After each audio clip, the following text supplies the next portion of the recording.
कि भगवान शंकर ने विचार किया कि प्रवेश तो हो नहीं सकता है, क्योंकि अपरिचित हैं, कोई हमारे पास परिचय है नहीं, और राज दरबार में जाना है। राज दरबार में जाने के लिए कोई न कोई परिचय पत्र हो, आई कार्ड हो, और शंकर जी के पास कुछ नहीं है। तो शंकर जी ने सोचा कि युग के अनुसार सर्वत्र प्रवेश दो ही लोगों का हो सकता है, या तो ज्योतिषी का या वैद्य का। तो ज्योतिषी बन जाए तो बड़ी सहजता से महल के अंदर प्रवेश होगा। अयोध्या में मंगलमय वातावरण है, प्रेम भरा मन निजगत छूछा, को कुछ कही न कोई कुछ पूछा। सब अपना लाइन लगाए हैं दर्शन के लिए, कोई आ रहा है, कोई जा रहा है।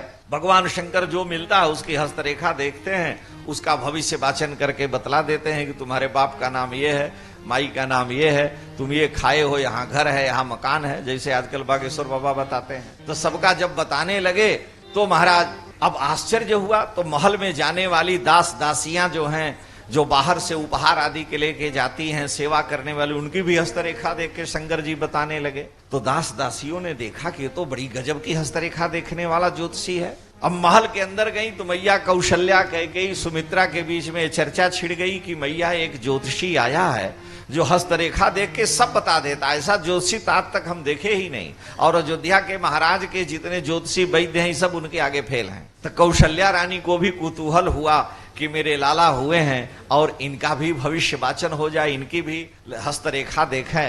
तो दासी को आदेश दिया कि महल के अंदर बुलवाया जाए।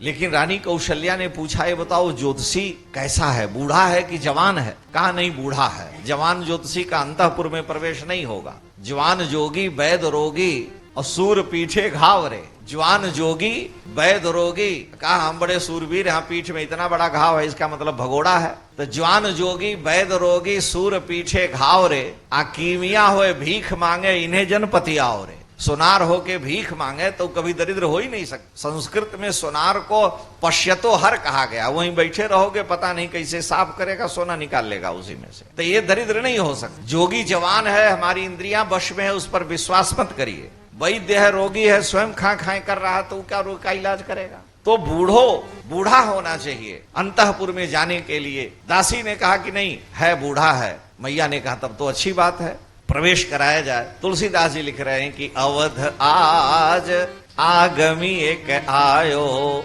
दासी ने कहा कि मैया एक आगमी माने ज्योतिषी अयोध्या में आया है। उसकी विशेषता क्या है कि करतल निरखे कहत सब गुणगन बहुतन परिचय पायो। हस्तरेखा देख के सब कुछ बतलाता और फ्री में को रुपया ले नहीं रहा है, इसलिए बहुतन परिचय पायो। बहुत से लोगों ने हस्तरेखा दिखाई है। शंकर जी हस्तरेखा देखे तब तक काकभूषुंड जी दी गए, कहा तुम कहां, कहे क्या करें, हमारा भी प्रवेश नहीं हो रहा है। 27 कल्प से राम कथा कहे लेकिन यहाँ प्रवेश नहीं है। भगवान शंकर ने कहा चलो मेरे साथ हम जुगाड़ लगा रहे हैं, चेला बन जाओगे तो तुम्हारा भी जुगाड़ लग जाएगा, राजमहल में प्रवेश हो जाएगा। दासी ने कहा कि मैया करतल निरख कहत सब गुणगन बहुतन परिचय पायो। बहुत लोगों को परिचय मिला है। मैया ने पूछा तो दासी ने बतलाया कि बूढ़ो बड़ो प्रामाणिक बाभन। वो बड़ा बूढ़ा है और बड़ा प्रामाणिक ब्राह्मण है। कहा नाम क्या है? तो कहा शंकर नाम सुहायो। ब्राह्मण अपना नाम शंकर पाणे बताता है। मैया ने कहा तब तो चलो, ब्राह्मण है, बूढ़ा है, तो उसकी पूजा करने में भी कोई दोष नहीं है। तो बूढ़ो बड़ो प्रामाणिक बाभन शंकर नाम सुहायो। मैया ने पूछा कि कोई चेला चाटी भी साथ में है? तो दासी ने कहा हाँ। संग सुशिष्य सुनत कौशल्या भीतर भवन बुलायो। दासी से जब ये सुनी कि चेला भी साथ में है तो मैया ने आदेश दिया और तुरंत दासी भगवान शंकर काकभूषुंड को लेकर के चल दी। 3 ड्योढ़ियों को तो पार कर गए। चौथी ड्योढ़ी अंतःपुर की जो थी, 5वीं 6ठी, तो चौथी ड्योढ़ी पर द्वारपाल ने रोक दिया। कहां जा रहे हैं? दासी ने कहा ज्योतिषी हैं, महारानी ने बुलाया है। तो जाने दिया उनको। चेला से पूछा तुम क्या हो? कहे हम ज्योतिषी नहीं। कहा तब यहीं रुको। अब काकभूषुंड जी को रोक दिया गया, वो बेचारे वहीं खड़े रह गए। अब शंकर जी सोचे कि हम ही को प्रवेश मिल जाए, देखा जाएगा आगे। अब भगवान शंकर तो चल दिए अंदर। जब अंदर गए तो संग सुशिष्य सुनत कौशल्या भीतर भवन बुलायो। माता कौशल्या ने महल के अंदर बुलाया। कहा बाबा आपका चेला कहाँ गया? और आप ज्योतिषी हैं? कहा हाँ हम ज्योतिषी हैं, हस्तरेखा देखते हैं। भगवान शंकर ने कहा लेकिन हस्तरेखा तब देखेंगे जब पोथी पतरा हो। आपके द्वारपालों ने रोक दिया है, बाहर ही चेला हमारा पोथी लेके खड़ा है। मैया डांट पिलाई और मैया ने आदेश दिया तो काकभूषुंड जी का भी प्रवेश हुआ। झूठे पोथी चिरकुट उरकुट लादे होंगे और वहां पहुंच गए। अब जब दरबार में पहुंचे तो मैया ने देखा कि भाई ब्राह्मण आए हैं, तो सबसे पहले ब्राह्मण का पुनंतु माम ब्राह्मण पाद पांसवः, ब्राह्मण का पहले पाद प्रक्षालन करना चाहिए। तो पाय पखारी, तिलक लगाया, पाय पखारी पूज दियो आसन, असन बसन पहिरायो। मैया ने कहा आप बाबा ज्योतिषी हैं, इतने बड़े और इतनी बड़ी बड़ी लोगों की हस्तरेखा देखते हैं, कपड़ा शुद्ध नहीं पहने हो, इतना चिथड़ा लपेटे हो, राज दरबार में आए हो, तो कम से कम इतना तो शिष्टाचार होना चाहिए। शंकर जी ने कहा ये तो हम रास्ते में गिरा था लपेट लिए, नहीं तो हम तो कभी पहनते ही नहीं हैं, यहाँ इज्जत के मारे पहन के आ गए।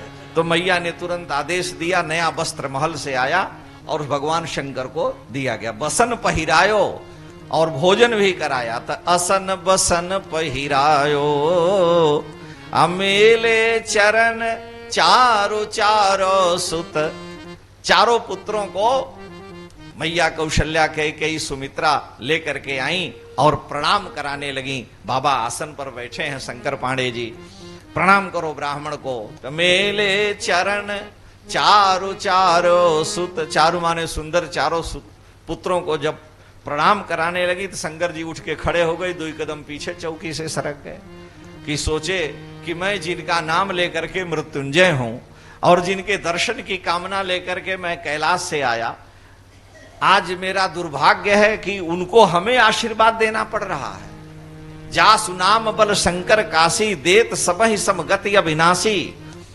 वो भगवान शंकर आश्चर्य में पड़ गए कि चौबे जी छब्बे होने गए, दुबे होके लौटेंगे कि नहीं, कोई भरोसा नहीं है।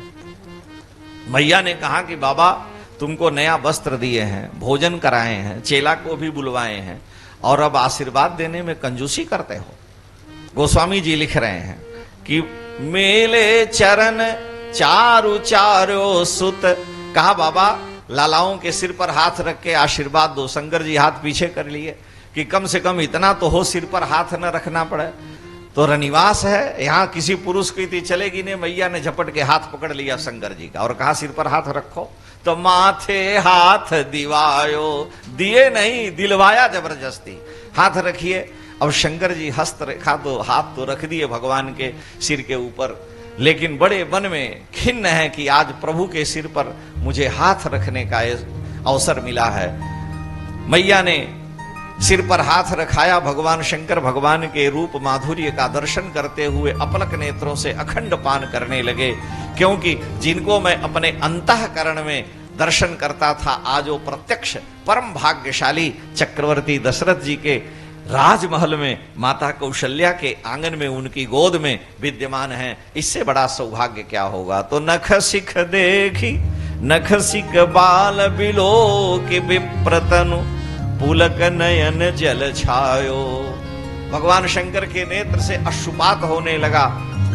मैया ने कहा कि बाबा रो क्यों रहे हो। भगवान शंकर ने कहा रो नहीं रहे हैं, आज तक किसी स्त्री ने मेरा हाथ नहीं पकड़ा था, तुमने मेरा हाथ पकड़ लिया, इसीलिए मुझे अश्रु आ गए। ये कैसे कहें कि इनको देखने के लिए सब हम नाटक किए हैं। मैया ने कहा ठीक है कोई बात नहीं, मेरे लालाओं की हस्तरेखा देखो। माता बैठ गई नीचे चौकी पर, भगवान शंकर हैं, बगल में चेला काकभूषुंड जी बैठे हैं। मैया ने कहा कि मेरे पुत्रों की हस्तरेखा देखो। भगवान शंकर ने कहा कि हम ऐसे हस्तरेखा नहीं देखते हैं, पहले गोद में लेते हैं उसके बाद हस्तरेखा देखते हैं। तो मैया ने कहा कि ठीक है, ज्योतिषी हैं, आशीर्वाद देंगे। गोद में दे दिया भगवान शंकर के लाल जी को, रामलाल जी को। शंकर जी हस्तरेखा देखने लगे तो भगवान का चरण नीचे लटक गया। तो काकभूषुंड जी चरण का दर्शन करके प्रेमाश्रु से निमग्न हो गए। झरझर अश्रुपात होने लगा कि जिन चरणों से निकली भगवती गंगा को शंकर जी इतने आदर से शिर में धारण करते हैं। मेरा कितना सौभाग्य है कि वो चरण हमको पहले मिले, गुरु जी को नहीं मिले। अब शंकर जी को ईर्ष्या होने लगी कि गुरु जी गुड़े रह गए, चेला चीनी हो गया, चरण तो काकभूषुंड को मिल गया। बड़ा धर्म संकट। अब दोनों के नेत्रों से प्रेमाश्रु वर्षण होने लगा। मैया ने कहा बाबा आप भी रो रहे हो, चेला भी रो रहा। शंकर जी ने कहा ये नहीं है, ये मेरा जो है नियम है कि पहले हम हस्तरेखा देखते हैं, फिर चरण की रेखा से मिलाते हैं, कि दोनों रेखाएं जब मिलती हैं तब मैं भविष्य वाचन करता हूं। तो होगा ये कैसे? तो एक बार हम हस्तरेखा देख लिया, मेरा चेला लेके गोद में खड़ा होगा तो हम चरण रेखा देखेंगे, और फिर जब ये बैठ जाएगा तो मैं हस्तरेखा देखूंगा। तुलसीदास जी कैसे शब्द के जादूगर हैं। वो लिख रहे हैं कि लई लई गोद, एक बार शंकर जी गोद में लेते हैं तो काकभूषुंड जी नीचे चरण पा जाते हैं, और जब भगवान शंकर को चरण पाना होता है तो काकभूषुंड जी गोद में लेके खड़े हो जाते हैं, तो चरण मिल जाता है। तो तुलसी लिख रहे हैं कि लई लई गोद कमल कर निरखत उर अमोदन अमायो, उर प्रमोदन अमायो। इतना आनंद है कि भगवान शंकर अपने को संभाल नहीं पा रहे। मैया ने कहा कि बाबा लालाओं के भविष्य वाचन करिए, इनके बारे में बताइए। भगवान शंकर ने कहा कि हे भगवती, हे देवी, आपके चारों लाला सामान्य नहीं है, ये तो साक्षात प्राजापत्य पुरुष के द्वारा यज्ञ हुआ, और उस यज्ञ में प्राजापत्य पुरुष ने चरु दिया, उस चरु से ये चार लाला आपके यहां आए हैं। महाराज दशरथ अपने गुरुदेव से आग्रह करके विशिष्ट यज्ञ कराए, सारा इतिहास बताने लगे और कहा कि इनका जन्म बड़े शुभ काल में हुआ है। जन्म प्रसंग कहो कौशिक मिस सीय स्वयंवर गायो। इधर विद्या आदि की शिक्षा प्राप्त करेंगे, गुरुकुल में पढ़ेंगे, और जिस दिन विश्वामित्र अयोध्या आएंगे उस दिन इनका विवाह कन्फर्म हो जाएगा। सीय स्वयंवर गायो। हे देवी, पुत्र तो मिल गए, विवाह तक की बात मैं बता दे रहा हूं कि कौशिक मिस सीय स्वयंवर गायो। विश्वामित्र जी जब आएंगे तो इनका विवाह भी निश्चित हो जाएगा। राम भरत रिपु दवन लखन को जय सुख सुजस सुनायो। चारों लालाओं की जय हो, इनका मंगल हो। मैया ने कहा विवाह के बाद का नहीं कुछ बता रहे हैं।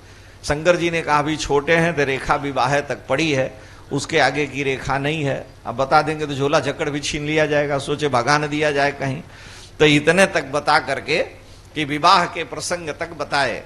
तो गोस्वामी जी लिख रहे हैं कि राम भरत रिपु दवन लखन को जय सुख सुजस सुनायो।